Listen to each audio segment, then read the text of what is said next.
kapuso, nagbabalik po ang unang hirit, kaya narito na po ang mga balitang dapat nyo malaman sa ating top hirit.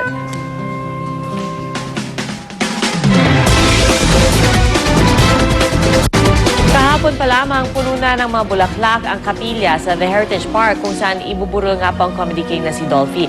At may mga mensahe rin ng pakikiramay mula sa matataas na opisyal ng gobyerno. Pasado 1:00 ng hapon kahapon, inalis ang labi ni Dolphy sa The Heritage Park para ilipat sa Dolphy Theater. Pero idinaan muna ang kanyang labi sa kanilang bahay sa Marina Baytown East Subdivision sa Parañaque City.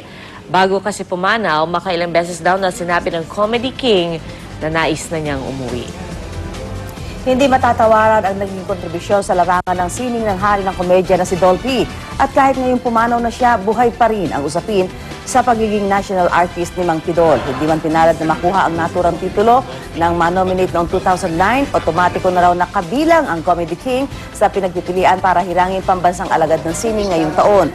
Ayon kay NCCA Chairman Felipe De Leon, bagamat nanghihinayang silang hindi na naabutan ni Dolphy ang parangal, ipinaliwanag niyang kada 2 taon lamang sila maaaring maghirang ng national artist dahil sa kakulangan ng pondo at dami ng mga nominado. Pero habang hinihintay pa ang mga pagpili sa mga susunod na national artist, tiyak na raw ang pagbibigay ng NCCA ng pinakamataas na parangal kay Mang Dolphy, ang dangal ng Haraya.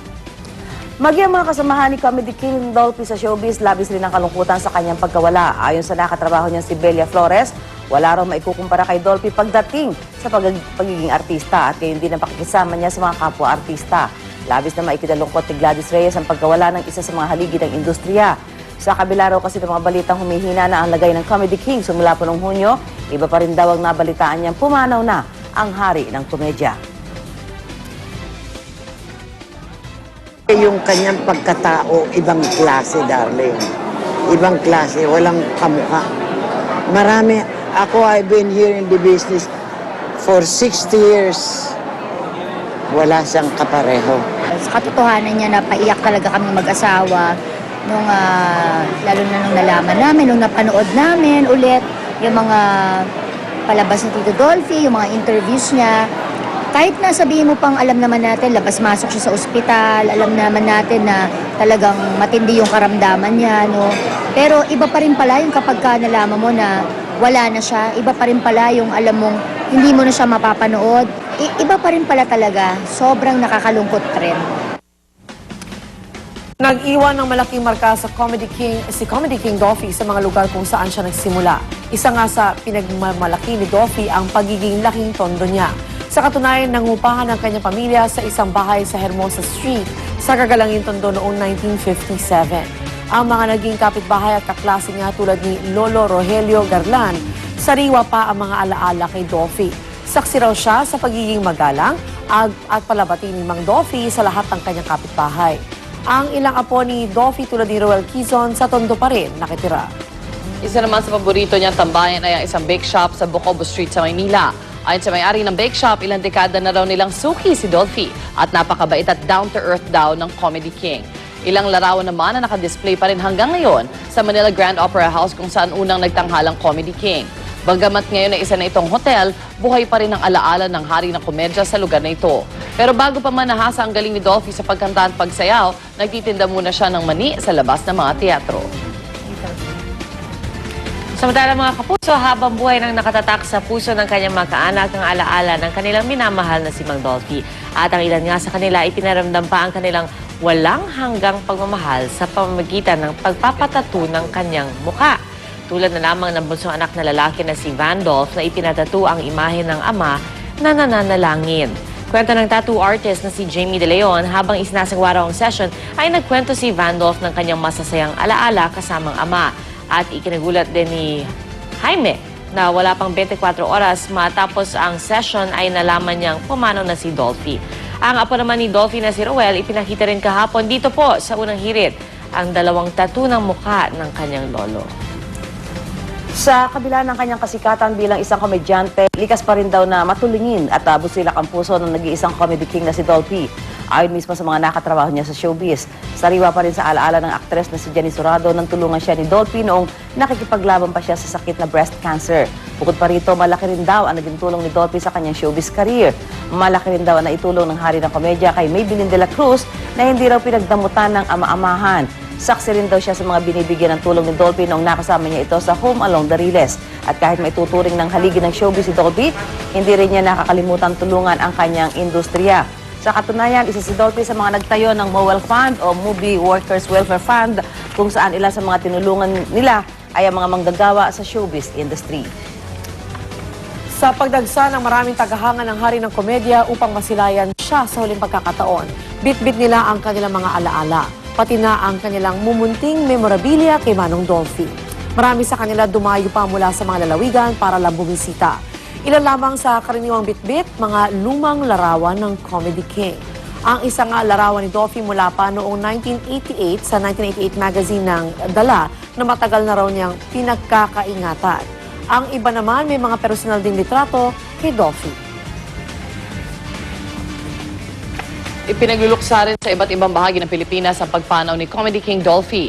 Ang mga taga-Tagbilaran City sa Bohol naglagay ng Dolphy sticker sa kani-kanilang suot.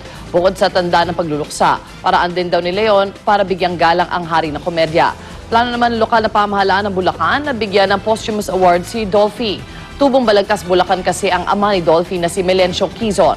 Sa Tagupan City naman, kabilang sa mga nagluluksa ay ang isa sa mga pinsan ni Dolphy na si Lito Santos. Hindi raw niya makakalimutan ang pagiging mapagkumbaba at makajos ni Dolphy.